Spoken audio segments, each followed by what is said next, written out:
Well, you're very welcome to Destination Uri's History of South Armagh here this evening on a Monday evening where the Shanagee from Mullaban, Silver Bridge, Una Walsh, will be joining us. Una, it's always an absolute pleasure to talk to a woman who brings history right into our living rooms. I have been inundated by people. I can't go to Camla without being stopped and people talking about the history of South Armagh. And somebody has actually sent me a message and told me that Camla Mountain isn't the oldest mountain in Ireland. They read somewhere that some other mountain way down the country was. And I goes, well, do you believe everything you read in Google? I said so. It's actually quite, it's great that people's talking about it. Paul Tiernan, the solicitor, stopped me Saturday evening, and he says, McCullough, I was listening to you on Sunday. I goes, no, I wasn't on. He says, I was listening to you and Una Walsh. He All says, right. I didn't know. He says, I didn't know half it. And he's a solicitor. And he's a real smart sort of a fella. So it goes to show you, So they're listening and they're enjoying it. And I can tell you, it has been it's been a privilege here to listen to some of the stories you're telling me. And we have a couple of people has asked us a few questions, and we'll get to that later on in the show. But before we start into Townlands, and it's going to be great that you're going to talk about all the Townlands in South Armagh. And there is a little bit of history tied into the very first one, I think, that became the very first townland in Ireland where the people bought their own property and all that. But that's for you to tell, and it's not for me. All I can say, from my point of view, it has been an absolute education. And I've been sitting, and you've got my old head going here, because I'm sitting looking at all things on Twitter, Facebook, newspapers, and they're talking about all these places to die for in Ireland and to go for in Ireland. And I'm looking at them and I'm reading all about them. And Una, there is not one mention in South Armagh, not one. So I'm hoping that what we have done over this last weeks, that people will start to realise that South Armagh has more than any other place in the country. We have the highest mountain grave in Ireland. We have forts. We have history. We have, I suppose, murders. We have hangings. We have rebels. We have the gateways. We have two great roads. And I happened to be on the Great Road of the Fuse last week. So I think we might get that picture up before we finish. But Una, I'm going to hand it over to you. You can start. Yeah, we're going to introduce a young lady singing a song here, and then we'll go from there. But Una, I'm going to sit back and I'm going to leave it to the Shanagee from Mullaban, Silver Bridge, Una Walsh. Good evening, Damien. Thank you very much. And you got into Silver Bridge and your photograph taken and sneaked away out quickly. Good man. Right, so we're going to, tonight is mainly going to be about talking and explaining our way through Townlands and some of the stories with them, and looking at how you research through these and why they're so important. But we're starting off this evening with Shiva Negriven, a beautiful young girl who's going to open her show with the song that I'll explain when she's finished. Okay, Cahan.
No, it was not absolute magic. That's Shiva. Lovely singing. Isn't it lovely? But we started with that song because that's the calling from County Louth, from County Louth. The Lass from County Louth is the name of the song. And it's a song about a County Down man who met a girl as he was walking the road at the Murray Pass. And she happened to be a girl from County Louth. And he asked her to marry him and she turned him down. And as with all good men, he got a bit, took umbrage. And he started to insult the people of County Louth. She said she didn't even like being an Armagh, never mind going to Down. So he said, oh, lass from Louth of the boorish people who likes not sporting and knows not fun. Your doors are shut in the face of each traveller, where there's a welcome in Down for everyone. So just to start off with that, Shiva is a Gaelgore, and she's from Cullinhanna. It's a nice song to start off with because not only for that, but for the fact that next Saturday is the 1st of August. It's the opening of the Lunasa Celtic Quarter Year, and the Lunasa Celtic Quarter Year is dedicated to the god Lu. So County Louth taking its name from Lu. And a lot of the traditions that we have followed are part of those Celtic traditions. So Lu was the chief god of the Tuatha De Danann. The part of the celebrations for the Lunasa would have been athletic competitions. That's where you got the Talthian Games from. So it's recognising all of that. Down, Armagh and Louth, the three being recognised tonight and as part of the opening of the Celtic Festival of Lunasa. So thank you very much to Shiva for her input. So tonight, part of what we're going to look about is the land of South Armagh and the land of Ireland, and looking at that through our baronies and our parishes and our townlands. Now, townlands are extremely important to the whole structure of the Irish system of land. It's unique to Ireland. There are 62,000 townlands across the island of Ireland. There are about 900 within the county of Armagh, and there's roughly about 200 of those within the South Armagh area. In 1972, the Government Act here introduced rural road naming to the destruction of the townland system. Now, we started a townland project here in Mullivan in 2001, and we had Joe Mahan up. Joe Mahan from Leslie Spotted Ulster came up to launch the project, and he described the taking away of our townlands as the same as the destruction of the Book of Kells, because the townlands are pre-Norman, so they're before the 12th century. They are the most basic and best way to explain all types of culture to people, because it seems now that every time somebody says or makes any type of a statement, somebody looks at it in a divisive manner and says, that's not my culture, that's somebody else's culture. Townlands are the piece of ground that you're standing on, that you have your feet placed on. So they are the same townland for all of the people who live in them. Now, I did a piece of work between Crossmaglen Primary School and Market Hill Primary School, and we did it around townlands. And the children in both of those areas looked at the townlands in their own area, and they discovered that all of the names that were prefixes in the Crossmaglen area were the names that were prefixes in their area. So we'll look at that as we go further into the night when we go into the townlands. But I'd like to read you a letter. As I say, we started the Townland project in 2001. We placed 76 townland stones on the 23 townlands of the parish, the civil parish of Forkhill. And I had written to Prentice O'Conlon. Prentice O'Conlon was the last of the great folklore collectors. He travelled along with Michael J. Murphy, and after Michael J. had stopped, he travelled for some time on his own. He was a very elderly man at that stage, but I'd written to him and asked him, would he come down and and be part of the Townland project for me, because I had known of his work and because he had collected within my family with my grandfather. So this is very precious to me, but it's a wonderful explanation of the Townlands. So if you just bear with me. The Townland project is a good example of what can be done to preserve one important element of our cultural heritage. An element which at one time looked as if it was about to be consigned to the scrap heap of social history. Thankfully, there is now a much greater appreciation of how the Townland names define our landscape and fit into the fabric of our history. For me, Townland, history and people go together as one. To take just one Townland, Kearnally, and a huge link for me with Big Jemmy Murphy, a man I met in the company of Michael J. Murphy, almost 40 years ago this year.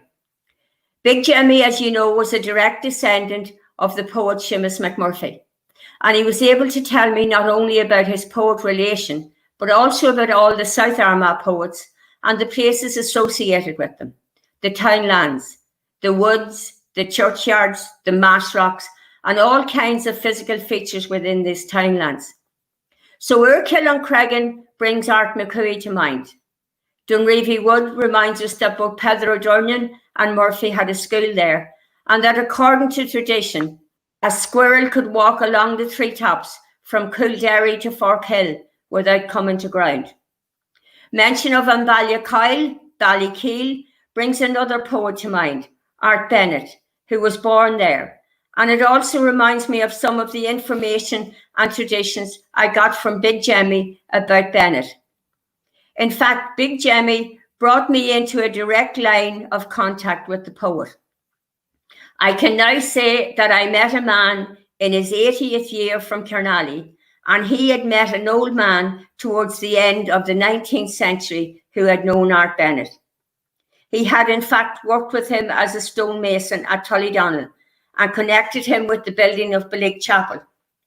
Professional jealousy maybe, but that man hadn't a great opinion of Bennett as a stonemason, and he didn't think much of him as a poet either. He wasn't in the same league, he said, as McCooey, O'Durnan or Murphy. Against that, a man called McCann from the neighbouring townland of Carrickaldreen was able to point out a sundial that Bennett had made and described it as a fine piece of work. So that's just one townland, one neighbourhood, and some of the bits of information and tradition I picked up many years ago. One man in one townland, and every townland has its own story, and often the storyteller to tell it. Long may they flourish. So that sums up the importance of townlands. But in 1972, a man in an office with a red pen put a stroke through the townlands and introduced rural road naming. So tonight we're going to go back over the townlands and look at their importance and look at the areas they're in and look at how you research them. The first division of the land are the baronies, and the two baronies that encompass most of the South Armagh area are the barony of Upper Orier and the barony of the Upper Fuse. As you go out of Upper Orier, you go down into Lower Orier and into the Lordship of Newry, which is taking you there. And if you're going further on down into County Down, you go into the barony of Ivey. In this part of South Armagh of the Fuse, as you leave the Upper Fuse, as you go down past Newton Hamilton, you move into the Lower Fuse, down around Ballymacnab, and on down then into the barony of Armagh. So those are the baronies that are the areas that are within South Armagh and the areas that surround them. So you go from baronies into parishes.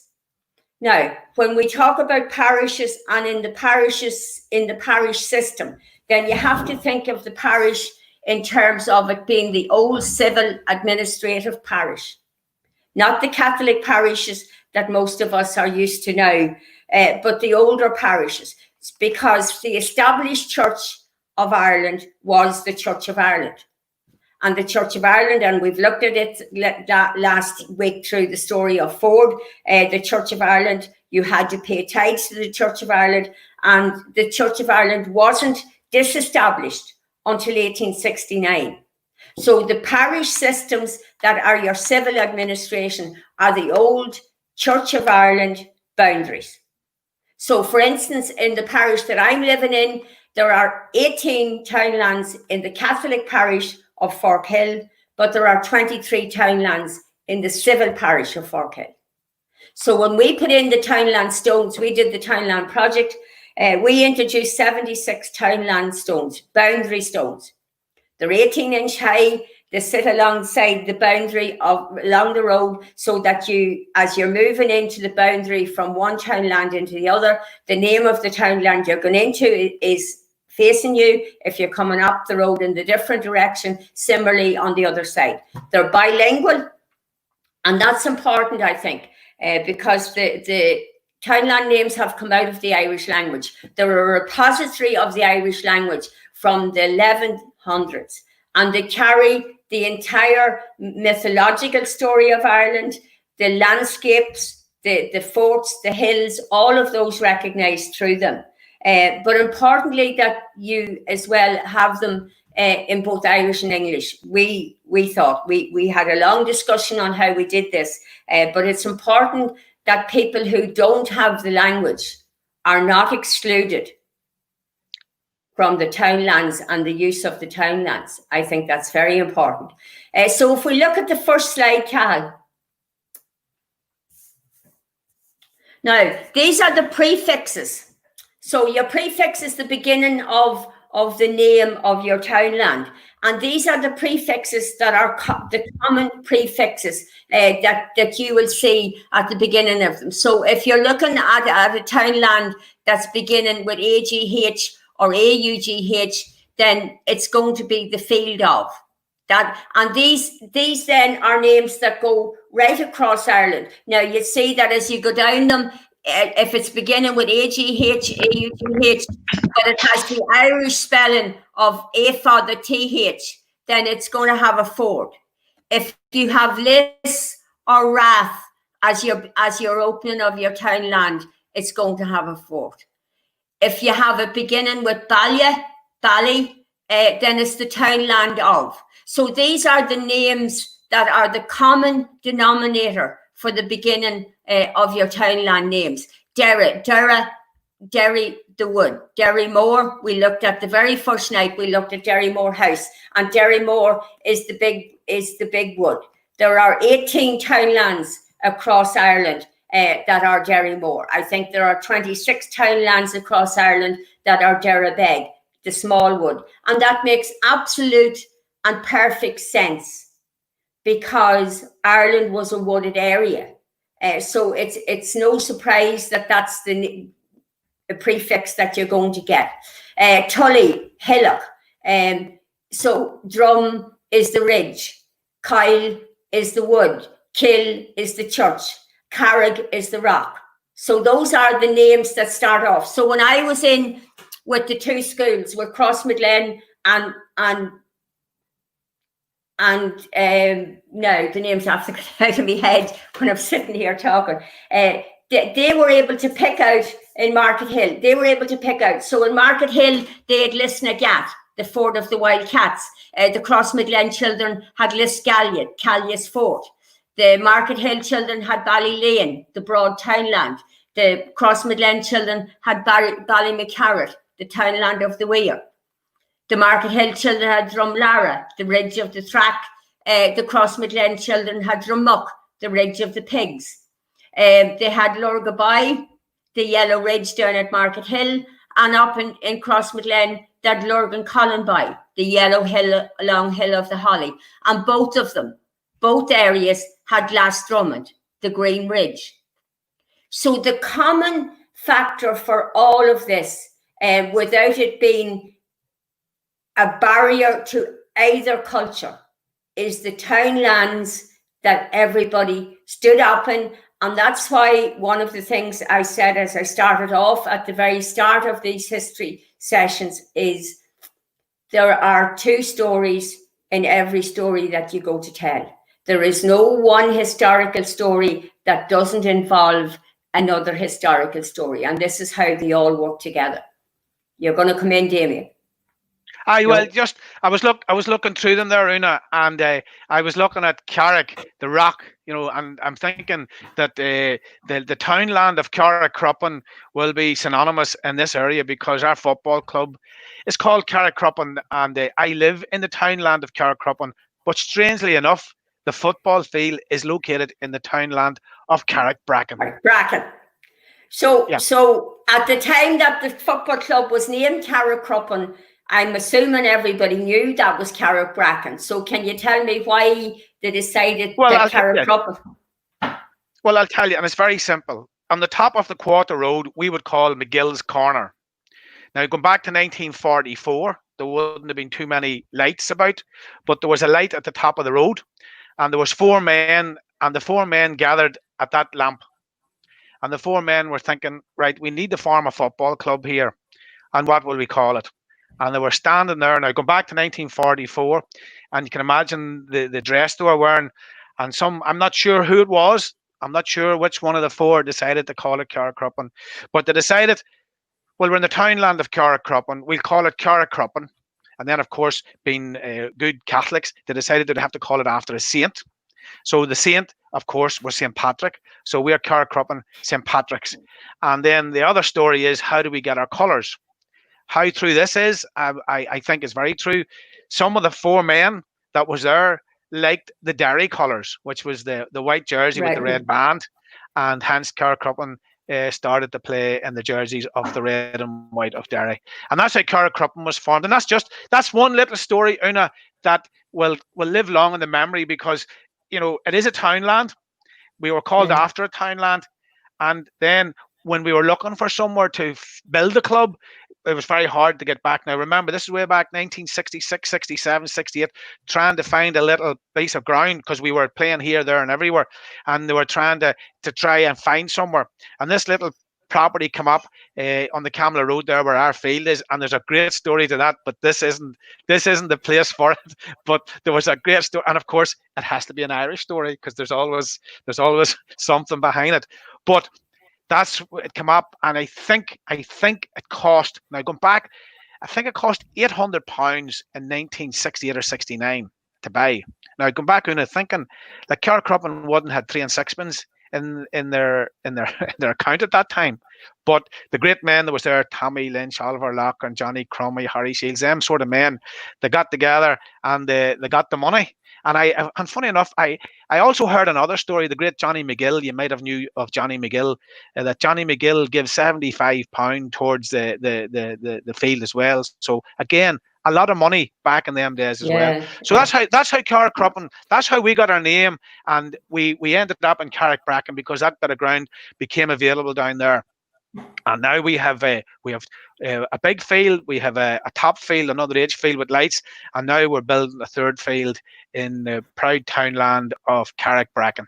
I saw that you'd started work on it. So before we move into the actual parishes, just to look at another piece that changed the dynamic of South Armagh to some extent, because in 1838, across Ireland was brought in the poor law unions, and the poor law unions were set up within a 10-mile radius. That was how they worked. So that meant that South Armagh was in 3 different, the townlands of South Armagh finished up in 3 different poor law unions. So the area that's running from Anduff, that's gone back here towards Mullaban, Forkhill, Killeavy, Drummondtee, were in Newry Poor Law Union. The townlands that were going from Anduff, going back the way towards Crossmaglen, Cullyhanna, Cullaville, Newton Hamilton, were in Castleblaney Poor Law Union. And the townlands that were right up against the border, the townlands that I grew up in Tullydonnell coming back towards Kernally, Glassdrummond, those townlands, 10 townlands of that side were in Dundalk Poor Law Union. So that divided up parts of South Armagh into different areas. And that meant the administrative units as well became split up, so that when people went to look for their birth certs and all of those different things, they went to different areas. But the Poor Law Union for the Newry area opened on the 14th of December. The Poor Law House opened, the workhouse opened on the 14th of December 1841. And the cost of that building at that time was £7,100.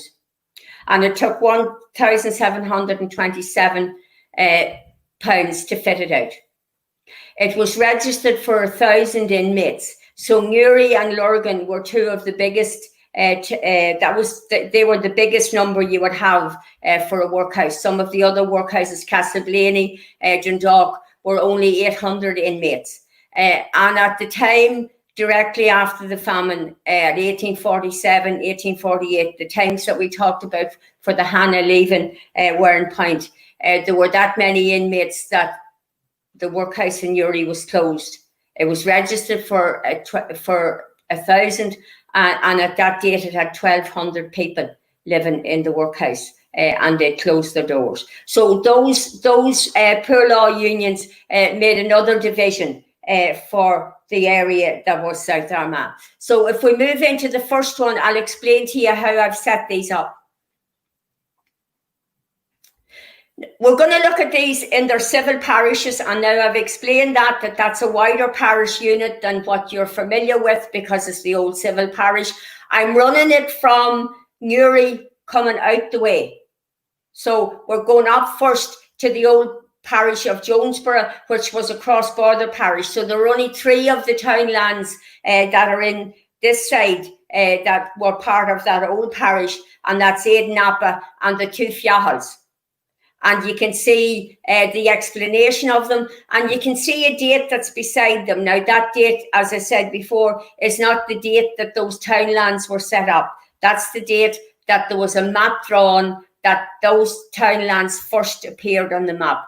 Now, just to give credit before we go any further, the first one to start to do some work here on the townlands and writing up the names of the townlands was Kean Murphy.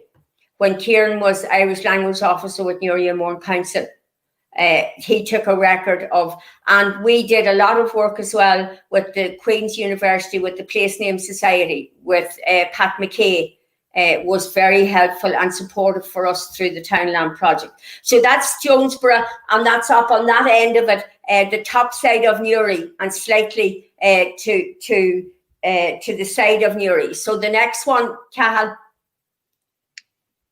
This is the Parish of Newry. Now, the Parish of Newry, these townlands are within the county of Armagh, and you'll see that Drumlane is one of them, and Drum, as we said, was going to be the ridge. Derra was going to be the wood, so you have Derra Moor and Derra Beg.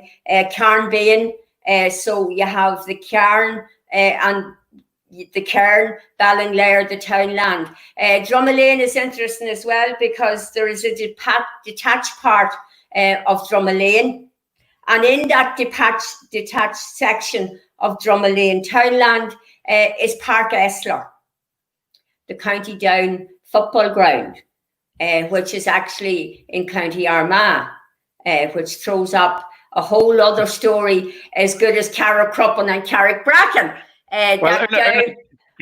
Can I just come in there because and this is a lovely story, because you see everybody thinks that nobody realised that whole area down there was all reclaimed ground. So the only time that Down can score in their own county is when they play Newcastle, because both goals in Park Esler are in County Armagh. If you're standing looking down Park Esler coming in on the right hand side from the fence out about 3 metres and up just past the 45, so there's that little rectangle, and that's the only part of Park Esler that is actually in the county of Down, and that's a historical geographical fact, and I absolutely love that. So Lister, you'll see the bottom one there is Listrum Liska, the fort of the Burnt Ridge. Now, I know somebody had made contact, and I'd seen a question coming up about explaining, did I know about Watson's Fort? in Listrum. I know that that's the reason that townland is the fort of the Burnt Ridge.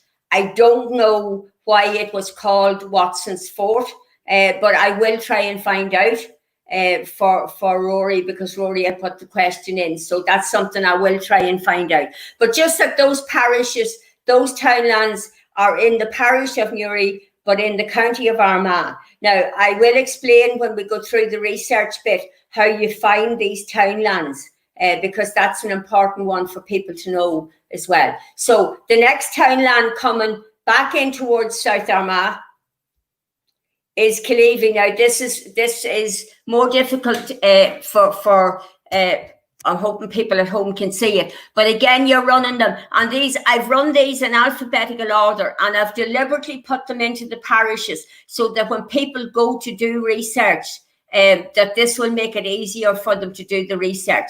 So in the old civil parish of Killeavy, you're running right from Adavoyle, right down through the whole area that is Carrickcruppen, Carrickbracken, on down into the area of Bessbrook and right around. That it's a very, very big civil parish. It's why it has been, from that time on, it has been divided up into Lower Killeavy, Upper Killeavy, Middle Killeavy, because all of these were all lumped together in the civil administration. And you'll see again the same prefixes coming up, where you have Drum for the ridge, where you have Carrick for the rock, where you have Ahant for the field, Adavoyle the field, and the ford.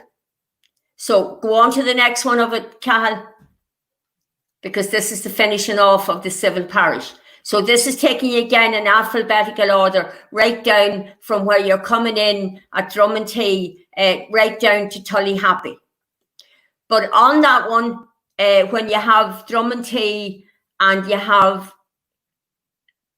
the story that is so important and the man that's so important for that area, I just want to, before we go any further, to do a wee bit around Michael J. Murphy and what Michael J. Murphy has done for the South Armagh area and the legacy that he has left. First of all, Michael J. was a folklore collector.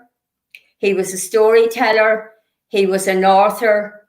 His folklore collection is the biggest collection. He collected all of Old Ulster. He collected from Rathlin Island right up into County Meath, up as far as the Boyne and over as far as Sligo.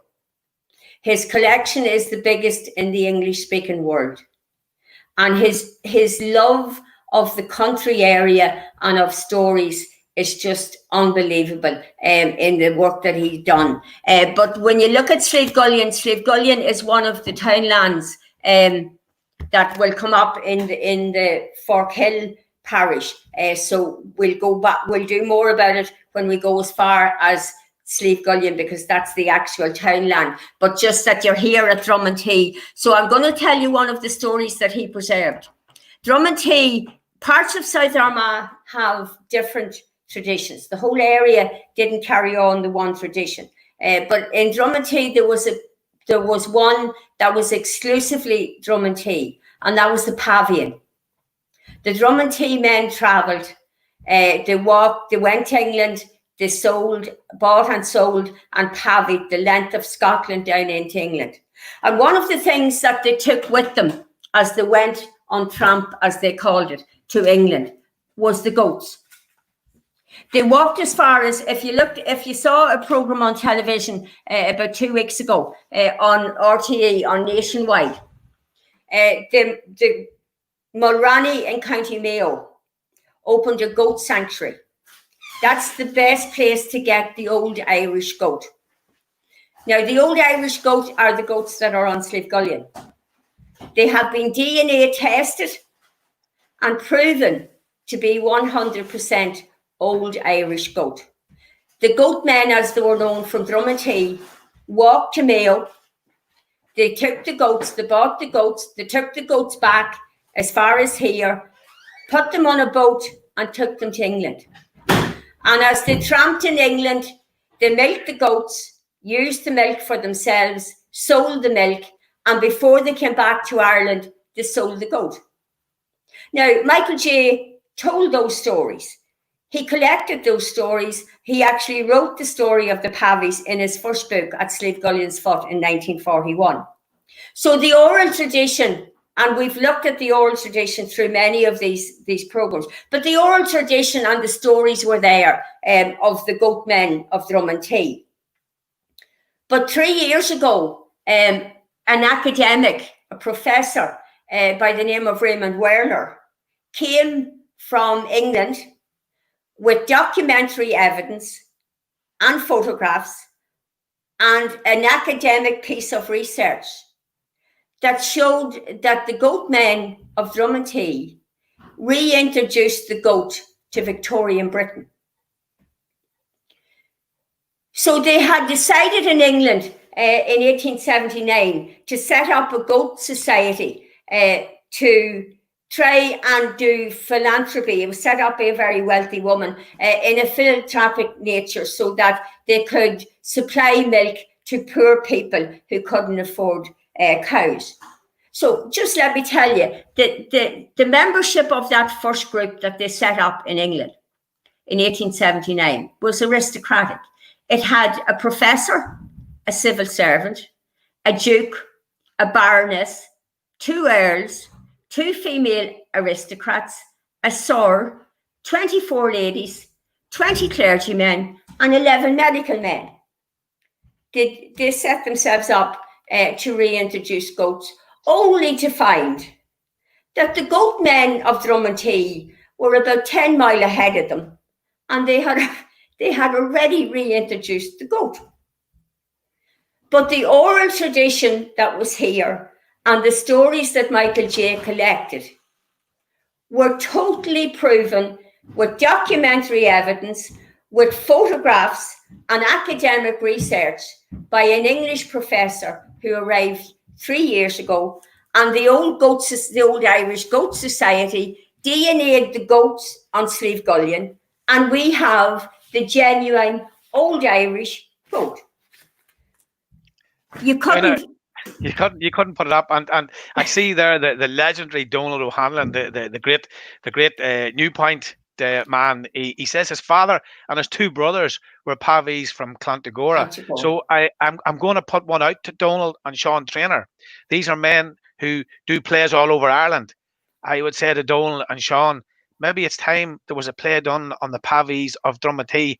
I've heard great stories about Drummonteague, but this is the first time I've heard about the Pavies from Drummonteague, and we have literally got a man to say that his father and his 2 brothers were part of that great historical lineage in the area, Una. Yeah, and this is the important, I mean, that's massively important. And in several places now, we have shown how the oral tradition has been proven to be right. 100% right. But what's important is that piece of pavian, no other part of South Armagh pavied the way Drummonteague did.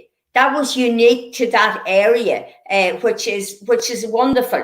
Just as in other parts of South Armagh, we can show where things that happened there were unique to very small areas of it. So if we go to the next slide.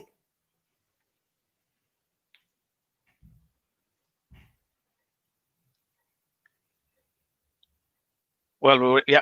All right, here we are. So this is the civil parish of Forkhill. So so we've come in a geographical movement from the top boundary of Jonesboro, above Newry on that right-hand side, through the parish of Newry, down through the parish of Killeavy, which was right from the top of Killeavy, down through the Camla area, and right down through the Bessbrook area. And we've now moved out to the area that is the civil parish of Forkhill. So again, you're looking at the same derivatives, the same prefixes, where you have the field, you have the ford, you have the land. Now, the one that I've put in here that you'll notice that has no Irish form is Doctor's Quarters, because that's the story that we did last week about Bishop Donnelly. So that Doctor's Quarters is part of Carricknagalia, but I put it in because it's important to recognize it. I've also put in the word glebe And again, no Irish derivative for it, because glebe is not an actual townland. Glebe was land that was taken away from other townlands to provide land for the Church of Ireland clergyman. So anywhere that you see the word glebe, it is land that has been taken over to be used by the Church of Ireland and to provide income for the Church of Ireland. So this glebe is part of the townland of Shanroe, here in just above the village of Mullaban, and in it there were 134 acres that were given, because even though the Church of Ireland was built at Forkhill, the rectory where the Church of Ireland clergyman lived was actually in the village of Mullaban, just above where the Catholic Church is now in Mullaban, is where the rectory was. And that land right in front of it was the glebe land that was used for him. The townland of Mullaban is another story like Carrickcruppen and Carrickbracken, because the village of Mullaban is in the townland of Shanroe, and the townland of Mullaban only begins as you're going out of the village of Mullaban.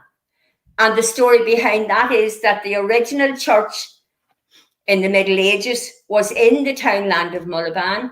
When the church was resited to where the church now sits, the name went with the church and the village grew up around the church.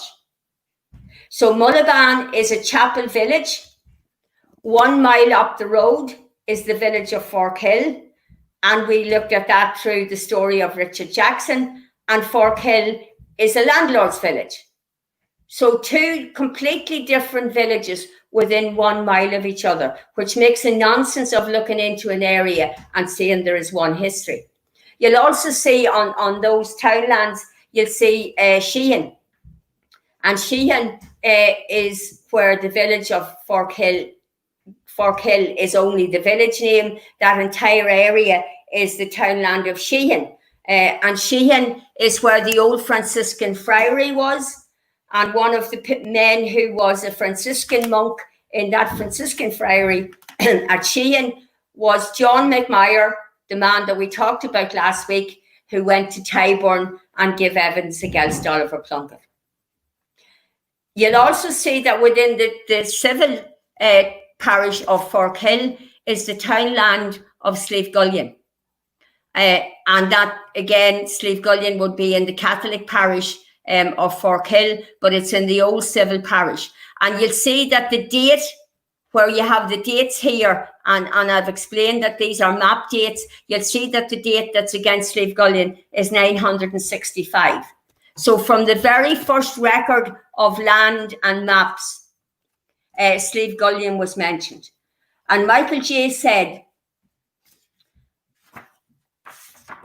when he talked about Slievegullien, he talked about the heritage that takes with it. It's essentially a simple life in the valleys among the hills of Slievegullien. It carries a heritage. Mountains give one a certain standard which governs one's whole outlook. They take a grip on your heart as you grow and leave you with what the people call a graph for it forever. And his beautiful poem, Slievegullien. Dome of Slievegullien and of your brood, my soul is a part in your rock heather heart, slave to your mood. Mystical beauty breathes on your brow, sun-setting beams lull me to dreams, far from my prow. Wild inspiration flees unexpressed through tinted sun-trap, ancient mist wool cap storing my breast. Mountain of mystery, of Finn the brave, of Saint Scholar Gael, of legend and tale, I am your slave. Now, how could Slievegullien be any better celebrated? Maud Gonne wrote to Michael J. Murphy, and she said she came to the mountain and the mountain sang to her and she could almost write down the air. His contribution to South Armagh and to the province of Ulster is absolutely immense, and Michael J has never, although we've all been working in the last number of years, his what he has done has never been properly put up there, because, you know, if Monaghan has Kavanagh, we have as good here in Michael J. Okay, so the next set of parishes.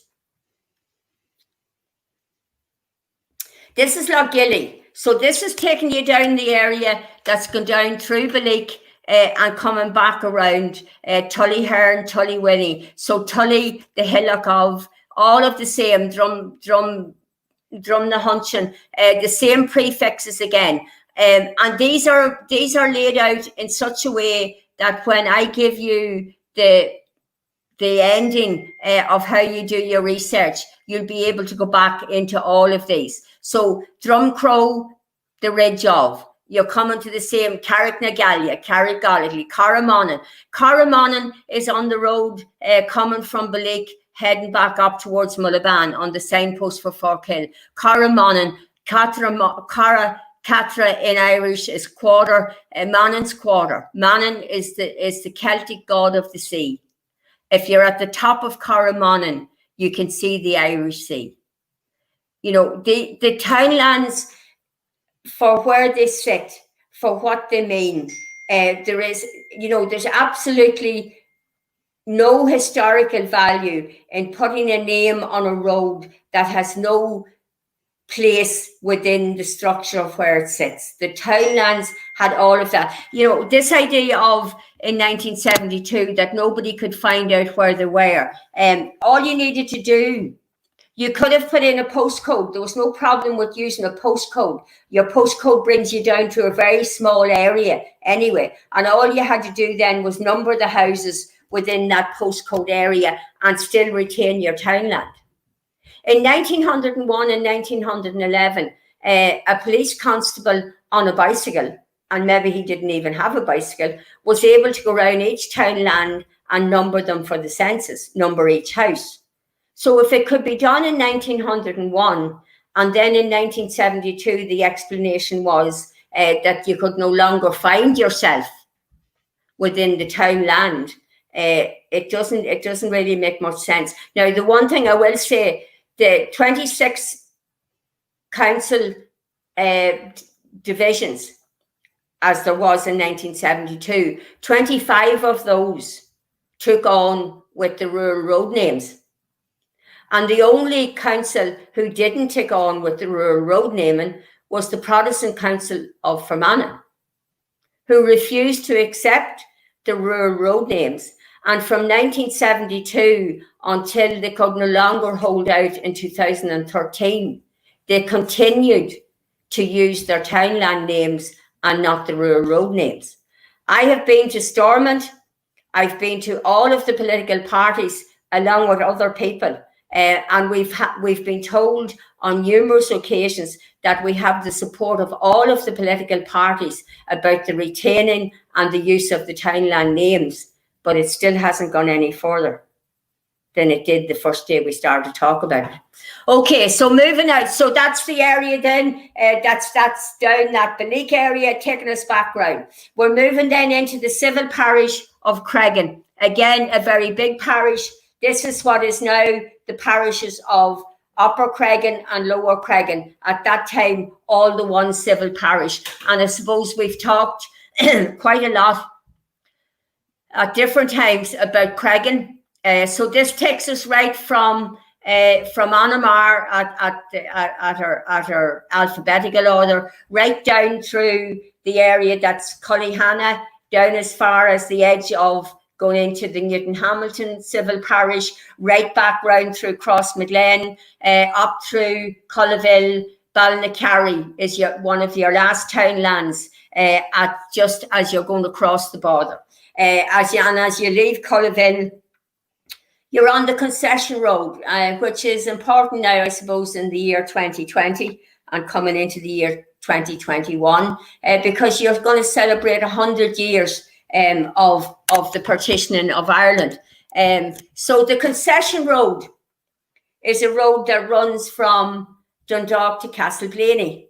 as I'm sure everybody's familiar with. It leaves the county of Louth. It runs through part of County Armagh, and then it moves in to County Monaghan.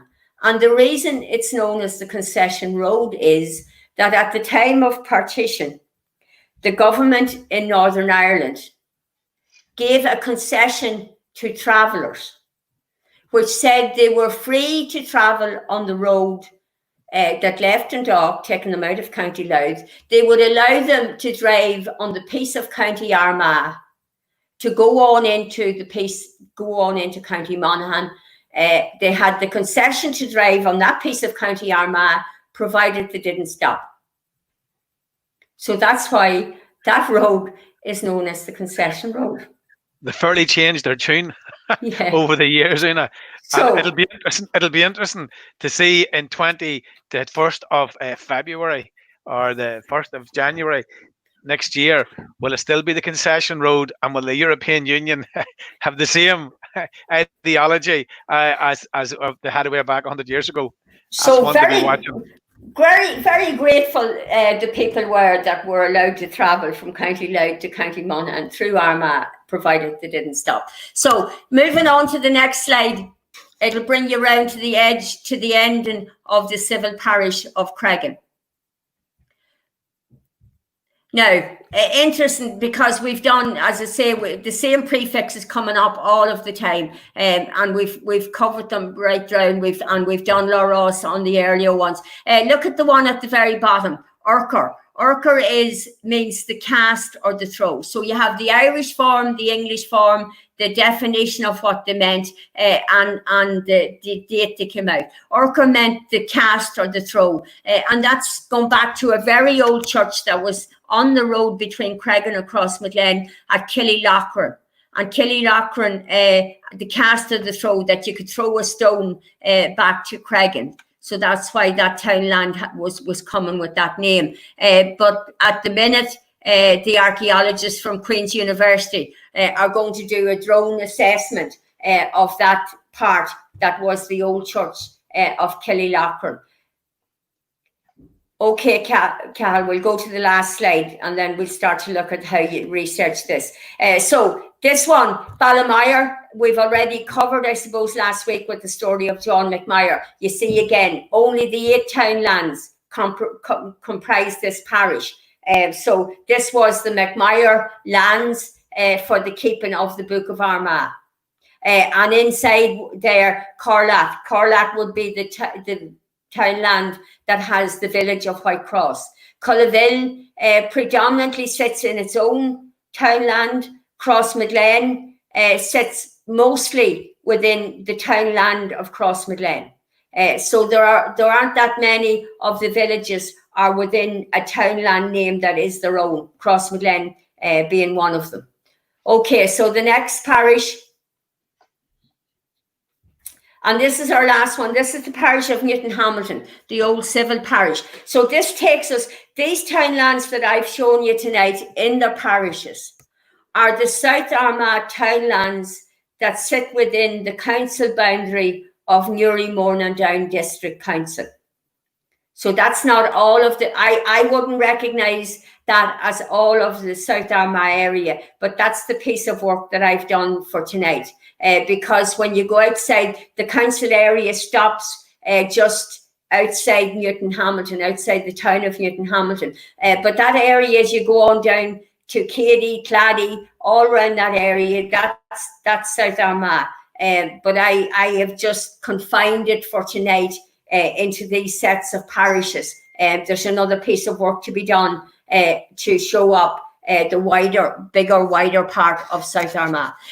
But the town of Newton Hamilton sits within the townland of Tullyvallen. Tullyvallen is the biggest townland in South Armagh. It is 4,600 acres. Now, the smallest townland is Carnacally. Carnacally is in the parish of Forkhill. It's just down here outside Mullaban, and it is only 100 acres.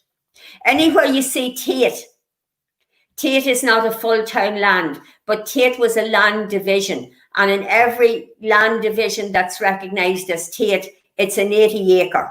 That's how it was defined. It was an 80-acre part. But Tullyvallen, the biggest townland in South Armagh. The actual town of Newton Hamilton, but maybe we'll leave that and we'll do that as a set of stories one night that's looking at the towns. Could you show us the next slide, Cal? Now, this is how, if you do your research. We've talked already about the first census material from Ireland all being destroyed in the fire in the Four Courts in Dublin. So Ireland's history, census history, begins in 1901. There never was a better time for people to do research, because now you can sit in your own house and do the research yourself. People in years gone past look to academics for research, and in a lot of cases look to priests for research, and that made perfect sense, because priests, first of all, had more free time probably than men that were in other professions. Maybe that's not fair to say that, but they had more freedom. They were educated, and they had the way of getting into institutions that held research. So until and that's the glory of the internet. When the internet became available and research started to be put on the internet, you now have free access. So you write down census.nationalarchives.ie, and that will bring you in to a page. You go to the top of that page and you click on Browse Census, and it'll show you a set of dates. Click on 1901 and it'll show you the counties in Ireland. And then you click on Armagh. And when you click on Armagh, it'll show you a page, and at the top of the page it says DEDs, which are District Electoral Divisions. And each District Electoral Division has a number of townlands underneath it. Now, you look for the name that's nearest to the name of your townland. It may not be under your townland, it may be under your townland. It depends if your townland was dominated or put out as a DED. So for instance, if you go in to look for the townlands that are around the village here of Mullaban, you look under Latberget. Now, Latberget is a townland, but Latberget is the DED for this area. And underneath it, you'll find 9 townlands. And you can bring up the 1901 census. When you open your townland, you will find all of the families in that townland, all of the houses in that townland numbered, 1, 2, however many houses there are in the townland. And you can click on either the occupants, which is the census material where it has been typed up, or you can put on, this is your form here, this is your Browse Census, you're going into it, and then you're going into Armagh. But when you actually bring it up, your townland, and bring up your original census, you can bring up the form that somebody belonging to you, if they could read and write, had actually filled in 1901 with their own handwriting and their own signature. And you can do that sitting, as I am tonight, at your kitchen table. And you can print it off. So the amount of historical data which is now available is absolutely terrific. Now, when you've gone into your original census form and shown that, if you go back and you go into the one that says occupants and you click on it, it will open it up in a typed form. But if you go down, if you scroll down to the bottom of the typed form, it will show you another set of documents, and it's B1. And B1 is a record of the houses. It's a building record. And that record will show you how many windows was in a house, whether the roof was thatched, whether the roof was slated. So you could go back and do a complete return of your townland and the types of building that were within it. It's an absolutely brilliant record, and to be able to do it at home. The difference in the 1901 census and the 1911 census, there is one big difference in there's an extra button on the 1911 census, which will tell you how long the people in the house have been married, and it will tell you how many children were born and how many were still alive. And that's a big add-on record, because in many houses, people didn't talk about children that had died. So there may not be an oral history of those children, because that was how people were at that time. They didn't do, there was no counselling, and their way of dealing with it was by not talking about it. So that's an important difference that you'll find in the 1901 census and the 1911 census. If you just put up the next slide, Cathal. So we'll look at how you research a land search.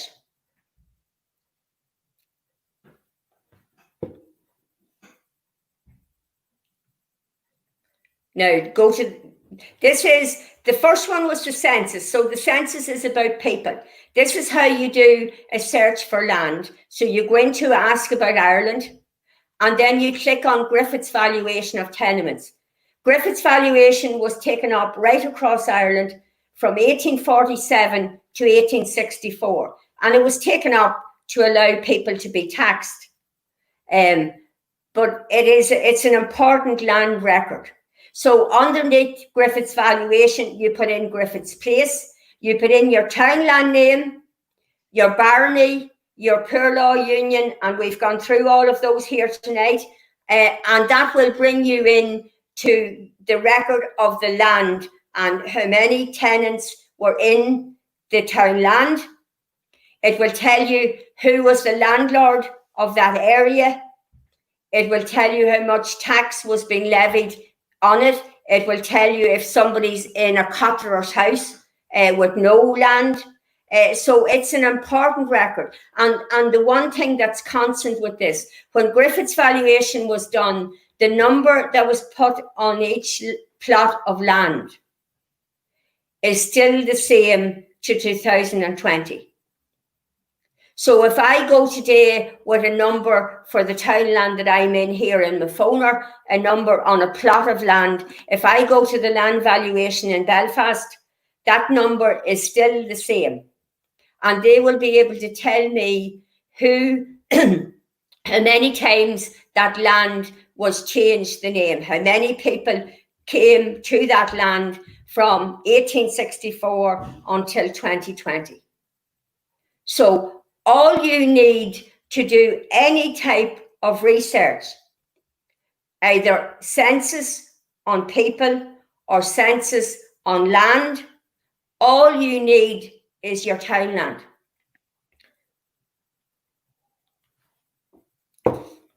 Which is why the townlands were absolutely vital.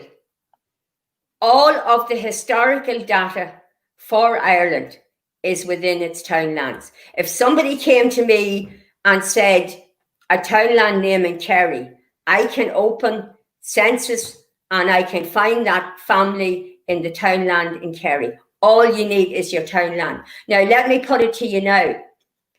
I said one of the nights when we started this, that if you left Monaghan Street on the Camla Road, what is now the Camla Road, that you'll come out of Listrum-Lisca, you'll go into Carnegat, you'll go into Derrybeg, you'll go into Derrymore, Clockray, Derrymore, Carrickbracken and Cross. You'll go into 6 townlands, and that number will be the Camla Road. So when somebody comes to do research 50 years into the future, how do you do your historical research? Once you have lost your defining boundary of your townlands. So it's no wonder that Joe Mahan said that the red pen in 1972 was the same destruction as the Book of Kells. And you know, if there's anything to be said to people tonight, it is put your townland on your address. If you continue to use your road name, that's well and good, but put your townland on your address. Don't lose your townland names. And just before we finish, because I know we're coming near the end of our time, I just want to find a lovely piece of work. I did a townland project in the schools, in all of the schools in South Armagh. And after we had done the townland project, we went back and we asked them to record their stories. So if you go on to the Ring of Gullion Landscape Partnership now, you will find an interactive map of South Armagh. And if you click on a townland, you will hear a child say the name of their townland and say their name and tell you a small bit about their townland. But I went to Gladstone Primary School, and I want to thank every child that was involved in the Townland project. It's been an absolute pleasure to go into schools to do work with children. I love it. But I just want to mention one wee fella in Gladstone Primary School, and his name is Kean Mckeever. And he was able to tell me he's from the townland of Drumballi. And he was able to tell me that his great-great-grandfather, Patrick Mckeever, had bought in 10 acres in the townland of Drumballi in 1905 from the Land Commission. But better than that, he was able to tell me that there were 8 fields on the 10 acres. And a child of 10 years of age in that school could name me his field names. The Fens, because it was near the Lurgan-Cullen-by Lake and it was boggy. Jack Kane's field, because the surname Kane occurred in that townland. The Wee Bog field, because it was even more boggy. The Mullen field, from the Irish for a mill, Mullen. Mullaban's field, because there was a man hired there known as Mullaban. The Well field, because the well was for the dwelling in this field. The Well Rock field, the well was in between the well field and the Well Rock field, so the cattle could drink from the 2 fields. And the field at the road, because it was the field at the road. So not only did he know his townland, but he knew when his townland was bought in, and he could name the 8 fields that was in his farm. Now, the Wyndham Land Act was in 1903, and that was the buying in, or the buying out, if you like, of the landlord. The landlord didn't have to sell to you under the Wyndham Land Act of 1903, but the Borough Land Act of 1908 said that the landlord had to sell. And that's when people started the buying in of land. But there's one townland in South Armagh, the townland of Carricknagavna, the Rock of the Calves. And in 1872, the townland was put up for sale. It had originally at one time been owned by the Whaley families, first cousins of Oliver Cromwell, owning a townland in South Armagh. That's how random the landlord system was. But on the 1st of October 1872, it was put up for sale. And a McDermott family from Carricknagavna, an earlier generation of them, had gone to Canada and had made some money. And they were able to send money home to put down as a deposit. And in 1872, the people of Carricknagavna bought in their townland. The first townland that I can trace having been bought in Ireland. So almost 30 years before the buying in of the land or the buying out of the land, the people in Carricknagavna had bought in their own townland. So it's a wonderful story on land. But look, the importance, I can't stress enough the importance of townlands, the importance of the oral tradition, the importance of carrying on stories. I'll tell you one story just before we finish. I'm sure people have heard someone talking about the night of the big wind. The big wind crossed Ireland on the 6th of January 1839 and caused a lot of destruction. My granddad used to talk about 2 people being killed in Ball's Mill when the roof fell in. The Sinnets were the big land estate of Ballawire Forest, which now owned by the National Trust. The Senate said they lost 20,000 young trees the night of the big wind. So the big wind was a story that was right across Ireland. The old age pension was introduced in Ireland in 1908. It came into being in the 1st of January 1909. Now, people were unsure of their ages. You didn't actually have to officially register a child at birth until 1864. So there were old people who, they could have been a year out or a year in or 2 years out or 2 years in. They were unsure of their ages. They had no documentation for their ages. But one of the questions that was asked, it was introduced, you had to be 70 years of age to qualify in 1909. And one of the questions that was asked, due to the lack of documentation, was your memories of the night of the big wind. Because if you could remember the big wind in 1839, then you were of an age that you could qualify for the old age pension. Now, in an area like South Armagh, where at the drop of a hat, somebody will take you back. I went over home when I was pregnant with my first child, and he's now 44 coming. And my mother and I were having a discussion about what you would call this child, and there were no scans, so there was no way of knowing what this child was going to be by our girl.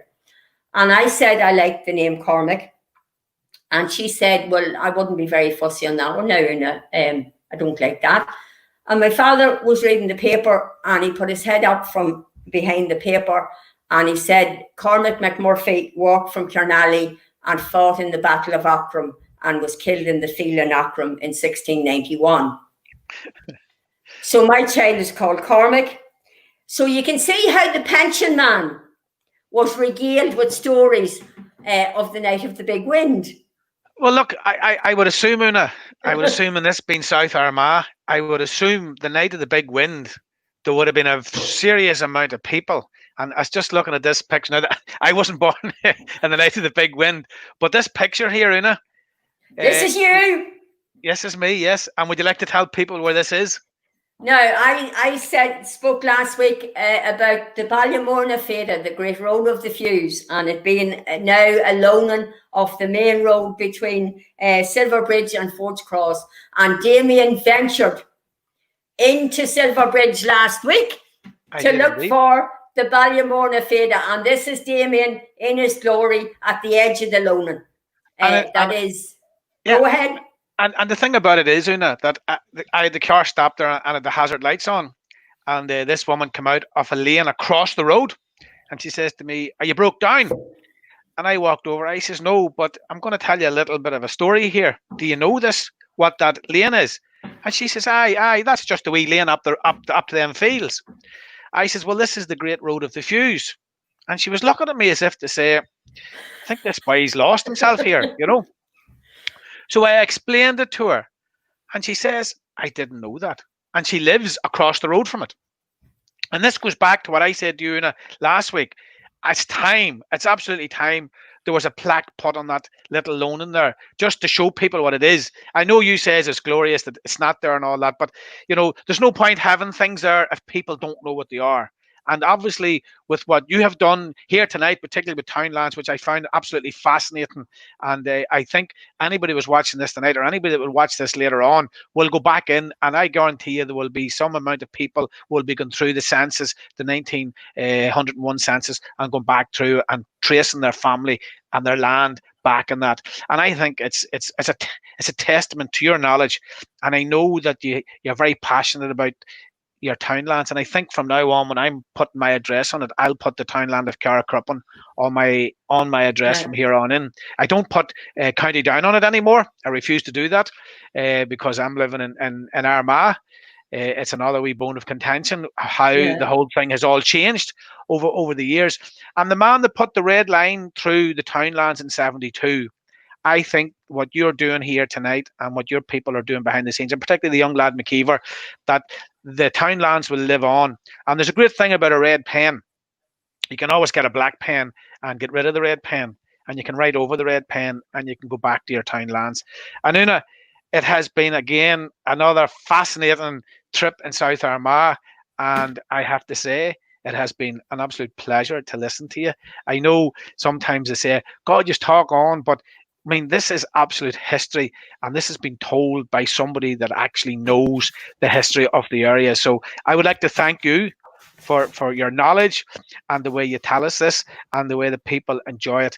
And we had Dolan O'Hanlon, and then we had somebody else on. They said, why was the goats on Slave Gullion not a protected species, Una? I mean, if they're the old Irish goats, they should have been protected, but they're not a protected species. No, but this is new work. That this work is just moving on. I mean, the goat here and the goats that were on the top of the mountains, nobody had recognised until this work is happening with Mulranny. And we now have a twinning here between Mullaban and Mulranny around the whole thing of the goats. And the children have done a load of work here between the two schools, highlighting it. But the DNA testing has only been done in the last 3 years. And again, that's thanks to Therese Hamill in the Landscape Partnership, the Ring of Gullion Landscape Partnership, because she has been the driver on this. But they're wonderful. It's a wonderful highlight of a story. But for the story of the goat men to now be proven by a professor that's coming back from England to tell us about them, they reintroduced, I mean, that's a wonderful sentence. They reintroduced the goat to Victorian England. Ahead of them all. Una, I think that's a lovely line to finish tonight. The pavies from Drummatee. I've never heard of that, but I can tell you, the next time I'm up at Drummatee, I'll be asking them, is there any pavies about, and do they know anybody about it? And I guarantee you, some will know and some won't. But Una, that's not the end of the story. Next week we have another angle to cover. Next week. Next week we're going to look at a wider history than South Armagh. Maybe we'll just keep it as wide as that. We're looking at a wider history than South Armagh, and then back into South Armagh. Maybe a forgotten bit of history. Yeah, and of course, with this woman, this Shanachie, this will be another great story. Una, I have to say, you have enlightened everyone here this last 4 or 5 weeks. And again, from the reaction we're getting on our feed here this evening, it is brilliant, and people are really enjoying it. So, Una, what can I say? Again, thanks a million on behalf of Destination Uri, Cahill, myself, and all the rest of the people. To the people that's tuning in and watching this, I've already seen a couple of people saying, yes, I'm going to write a letter and I'm going to be putting my Townlands in. And I suppose, yes. Una, I suppose before we go, maybe with the Gaelic clubs, maybe that's an angle we could approach the Gaelic clubs to be using the Townlands in their where they are and when they're writing about it. I think that might be a good idea as well. Yeah, I certainly know Mullaban, the Cahullans here would use the Townlands for all the children's registration. They would use the Townlands. So it's a good way. Look, the way to preserve the Townlands is to use the name. And lobby politicians to do more work about the Townlands. So there we are, Good folks. Night. Lobby your councillors and get them to use the Townlands. Una, thanks a million. We'll do this all again next week. All right. Bye. Thank you. Well, there we go. Thanks a million. It has been another exciting night on Destination Uri.